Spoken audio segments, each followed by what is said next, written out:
ladies and gentlemen, this Phillies offense is red hot.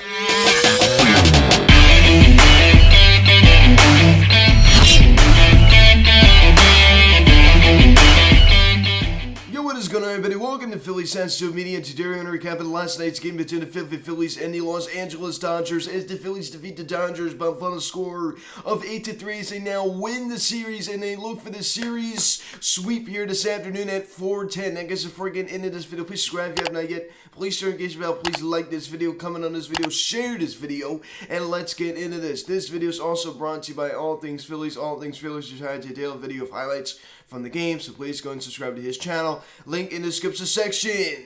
We have now won the series out there in Los Angeles as they are looking for the sweep here this afternoon at 4:10. I just cannot believe what has gotten into this Phillies team. Bryce Harper with 3 knocks last night. 3 straight days he is homer. Gene Segura, who for some apparent weird reason got the night off in the second game of the series, was back in the lineup last night. And his first up at it, it's a 3-run home run. He continues to stay red hot. I don't know what in the world has gotten into this Phillies offense. I mean, it is lethal right now. It is doing so well. And I tell you, one guy that's not doing so well is JT Muto. I'll talk about that in a little bit. I love what I'm seeing out of this Phillies offense. This Phillies offense we're witnessing right now is the Phillies offense we thought we would see going into the season, right? I mean, this is the kind of offense we thought we'd see. All these home runs, and it doesn't even just have to be all these home runs. You know what I mean?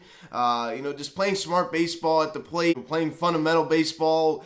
So I just love it, man. I just love it. As we pick up the scoring summary here in the top of the first inning, Gene Segura batting with runners at the corners, 2 out as he homers on a fly ball left field down the line. A 3-run shot that also scores Harper and Castellanos, and it's now 3-0 Philadelphia here in the first.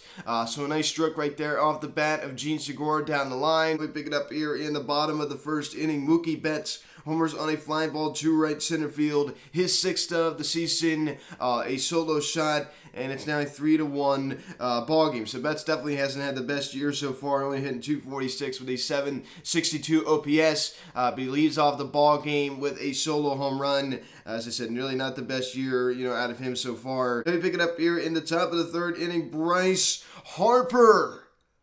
3 straight days. I mean, he's homered in every game of this series so far. This guy is scorching hot. This guy's definitely going to be making the All-Star game this year. I mean, honestly, it was a joke that he didn't make it last year. But anyway, that's a whole other story. So he's picked up right where he left off, and you wouldn't know that little tear in the UCL was really bothering him that much, would you? It's not affecting the way he's swinging the bat. So this is a strong man who just continues to play through injuries, and he's not only is he playing through an injury, but he's producing at a high level during an injury. That's a whole other story as he homers on a deep fly ball to right field. First pitch swinging, went over 400 feet. A 3-run shot also scores Reese and Alec Boehm, and the Phillies now take a 6-1 lead. So that was his first home run this year that was not a solo home run. It was a non-solo home run for Bryce Harper. So number 9 for Harp, another 3 RBIs. So the RBIs definitely there so far. So it wasn't like last year where he, no one was getting on base for him, so now he's starting to kind of rank up those RBIs. Had 3 last night on this 3-run shot. Let me pick it up here in the top of the 4th inning. Kyle Schwarber joins in on the home run party as he homers on a fly ball to right center field. That was his 9th of the season. He's now tied with Hart for the Phillies team lead in home runs at 9. It was a solo shot, and it's now 7-1 Phils. So Kyle Schwarber, his 2nd straight night, hitting the ball over the wall. Despite hitting below that Mendoza line, still up. He has well above 700. He still almost has 10 home runs. Even though he's not really, where he needs to be in some, certain levels of stature, especially batting average, he's still managing to do these kind of things. So that's just great. Then in the same inning, Rhys Hoskins goes deep as he homers on a fly ball to left center field. His 6th of the season. He stays hot. He's been hitting the ball over the wall a lot recently, has he not? So another solo shot for the Phils, and it's now 8-1 Phillies lead. So Rhys Hoskins, who led off the ball game last night. We'll talk about that more later. Joining in on the home run club with another solo shot. Now we pick it up here in the bottom of the 4th inning. Cody Bellinger doubles on a sharp ground ball to right field. Will Smith and Justin Turner come around to score, and it's now 8-3 ball game. That was Bellinger's 8th double of the season. and he continues to hurt this Phillies team, right? It's just like, wow. I mean, it seems like whenever he plays this, he just absolutely kills us. But you know what? It didn't matter, as we got the win last night. So an 8-3 final, as Rhys Hoskins led out the ball game, collected 3 knocks. Of course, one of them being that solo home run. So I don't understand what in the world Joe Girardi's doing, right? He bats Rhys Hoskins leadoff last night. I understand that Rhys Hoskins has a great ability of seeing the baseball and drawing walks and getting on base. And you see in his OPS, it sits at 767 when he's only hitting 236. Also scored 2 of the Phillies' 8 runs last night. So Rhys Hoskins has definitely been swinging a hot bat as of late. 17 RBIs. So his bat has definitely been there, over the past 7 games, hitting .375 with a .781 slugging percentage. Over the span of the past 7 games, he has 4 homers, 8 RBI, and he hasn't drawn a walk over these past 7 games, which I find very interesting. But he still manages to do all this. And Alec Bohm also collects a knock last night. And he's hitting .311 with a .787 OPS. So Alec Bohm definitely having a good year so far. It's no secret. So he just continues to, produce at the plate. And Bryce Harper, 3 knocks last night. The double, the home run, the single. This guy is scorching hot. This guy is red hot. He also scored 2 of the Phillies' 8 runs last night, as well as he gets his average now out there to .305. He has a .995 OPS, 27 RBIs. So he got the 9 homers, as I said before. And over the past 7 games, he's hitting .519 with 3 homers. Over the past 15, he's hitting .345. And over the past 30, he's hitting .333. So this guy has definitely returned to that MVP form from last year. Kind of was vacant there for a little while to start the season. But he's definitely been there now. And Nick Castellanos also collects a knock last night. He stays, relatively hot. And Jeet Segura, one hit was a big one. That 3-run shot down the line to open up the scoring of the ballgame and give the Phillies a nice 3-0 lead early. So that was just huge right there at the bat of Jeet Segura and J.T. Realmuto. Let's talk a little about J.T. Realmuto. Goes hitless again last night. His average now drops to .243, and his OPS now drops to .758. So I am incredibly disappointed with what we've seen out of JT Realmuto, and I hate to bring this up on a win. I hate to bring this up on a video that's very, very positive, or at least it's supposed to be very, very positive. But what I've seen out of him, it's just so disappointing. 2 home runs so far this year, only 7 RBIs. Over the past 7, he's hit .194 with a .219 on base percentage, a .258 slugging percentage. He's not getting hardly any extra base hits, and this is a guy that doesn't really walk that much. So let's keep that in mind as well. This is not a guy that draws a lot of walks. He's just not. So he relies a lot on the extra base hits to help his OPS. And it makes sense. Over the past 15, hitting .193 with a .281 OBP. 298 slugging. I mean, this guy is just, he is just in a really bad rut. He really didn't even look that great last year. It's incredibly disappointing. As I said, he doesn't really walk, and that's never really been a huge thing with JT Realmuto. In his best years, 2018, 2019, and 2020, he's never been a huge walker. He's just not. That's just not part of his game. And as I said, it helped that OPS. He was a guy that collected a lot of extra base hits, especially a lot of doubles, things like that.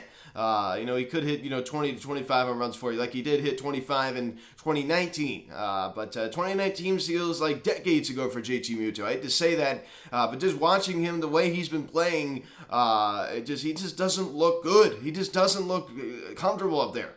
And everybody always wants to harp on how bad Kyle Schwarber has been. It's funny because Kyle Schwarber's hitting .192 with a .735 OPS, and JT Realmuto is hitting .243, which is over 50 points higher than Kyle Schwarber. But yet he has a .658 OPS. Imagine a scenario if it was flip-flopped and Kyle Schwarber was hitting .243, JT Realmuto was the one who was hitting .192. And now follow the ratio of what the OPS would be.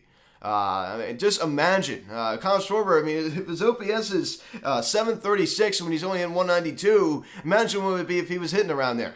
Crazy. Be in the 900s for sure. Speaking of Kyle Schwarber, only one hit was a big one, that solo shot to right center, his 9th of the season. So just another, big hit off the bat of Kyle Schwarber. Johan Camargo gets to start at short and goes hitless. And Roman Quinn, oh, God forbid we start a left-handed hitter out there when there's a lefty on the mound. Oh, no, we can't do that. God forbid we give Odubel Herrera, who's been... I don't like this decision making. I just don't, and I hate to be negative on a win here again, but just, play Herrera out there every day. I don't care about the righty-lefty. How many times have I said that? And I don't understand. I mean, Matt Veering gets set down now. He's going to put Roman Quinn out there. I'm sorry, but the only time we should be seeing Roman Quinn is for the most part as a pitch runner. I mean, honestly. I mean, I just don't understand it. I don't care about the righty-lefty. So God forbid we start a lefty-handed hitter when there's a lefty on the mound. You can't do that. You can't do that. God forbid. Ranger Suarez, 7 innings. 5 hits, 3 runs, all 3 are earned, 1 walk, and 6 strikeouts. So he goes 7 innings, right? As I said in his last start, he went 6. I said, I'd love to see him go 7 innings. Well, he goes 7 innings. Gives us 7 solid innings last night. Gets to win now 4 on the year, 3.72 ERA. So a great start out of Ranger Suarez last night. So hopefully you can kind of build momentum off of this a little bit. I just can't believe this Phillies team. I just cannot believe this Phillies team, how good it has been, on this road trip. So we win 2 series. I mean, the series win Seattle, felt good, but I mean, this is a whole nother level. This is a whole nother level. You're facing the best team in baseball. The best team in baseball. Andy Dominguez, with a pretty decent inning last night, with the exception of walking tip, was able to collect his strikeout. Lowest his ERA now down to 2.63. And Connor Brogdon, we haven't seen his name in a while, and a perfect situation to bring in Connor Brogdon there in the bottom of the 9th inning as he gets the job done, walks 1, and all the outs he collected in the inning were strikeouts. ERA now sits at 4.50. So great start last night out of Ranger Suarez. Really glad this offense is producing a high level. I think Ranger Suarez, very good start last night was a little overshadowed by that, and partly understand it. There's your little notes of the ball game, and I'd like to see J.T. Muto. He needs to get going. He needs to get it going, and ever since he was handed that 5-year contract, in the 2020-2021 offseason, he has not been there. It's been incredibly disappointing to watch. Looked great in spring training this year, and heading into the season, he looked pretty good, but he's fallen into this, another rut. He's fallen into another rut. So hopefully he can kind of get out of this a little bit. We have won the series out of Los Angeles. It just doesn't seem real. I was going in hopefully just to get 1 win in this one. You heard what I said. So 4 home runs last night, and the finale today, 4-10, the first pitch. Aaron Nola 1-4 with a 3.83 ERA. Going against Michael Grove is making his major league debut at the age of 25. And this year in AA, he is 0-1 with a 2.76 ERA in 5 games. So we're going against the guys making his major league debut. We have Aaron Nola on the mound. So I hate to sound greedy, but I'd love to sweep. Of course, I'd love to sweep, but I think you got to sweep. I think this has to be a sweep now. If the offense can stay hot. If Aaron Nola can just do his thing, you never know with Aaron Nola. He drives me crazy sometimes. Where the curveball can just look like a beach ball, the changeup can be dead, or today the curveball could look outstanding. The changeup can have a lot of life on it. Who knows? You never know with Aaron Nola, but hopefully he is the good Aaron Nola today. It's kind of just kind of a wild card. It kind of scares me a little bit. But you know what? This Phillies team has taken 3 out of 4 from the Dodgers. So you know what? I'm not going to complain. So guys, thanks so much for watching this video. Please subscribe if you have not yet. Please turn on the notification bell. Please like this video, comment on this video, share this video. Check out the social media. Link in the description section at Phillies Media, Instagram. Follow me on Twitter at Media. Card text 267-225-5292. Email me philliesmedia@gmail.com. So 4:10, the first pitch this afternoon. So in Nola and Grove. I'm Luke, and I'll talk to you. Let's go Phillies. I'll see you guys.